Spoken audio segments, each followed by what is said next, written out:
తప్పకుండా నువ్వు అడిగినవన్నీ తిరిగి ఇచ్చే దేవుడై ఉన్నాడు. ఆమేన్. తప్పకుండా నువ్వు అడిగినవన్నీ తిరిగిస్తాడా. బైబిల్లో దావీదు సమస్తం తిరిగి సంపాదించినట్టుగా మన వాక్యాన్ని చూసాం. ఇంకొక భక్తుల దగ్గరికి వెళ్దాం, వాళ్ళ గురించి ఈ రోజున మనం ధ్యానము చేద్దాం. న్యాయాధిపతుల గ్రంథంలో మిద్యానీయుల చేతికి ఇశ్రాయేలు ప్రజలను అప్పగించాడు. ఈ ఇశ్రాయేలు ప్రజలు కొన్ని సంపాదించుకున్నారు.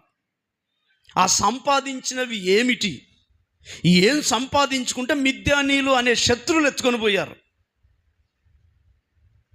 ఈ రోజున మనం కొంచెం ఒక 4 విషయాలు స్టడీ చేసి పూట ముగిద్దాం. మిద్యానీయులు శత్రువులుగా ఇశ్రాయేలు మీద పడి వాళ్ళు సంపాదించుకున్నవన్నీ ఎత్తుకొని పోయారండి.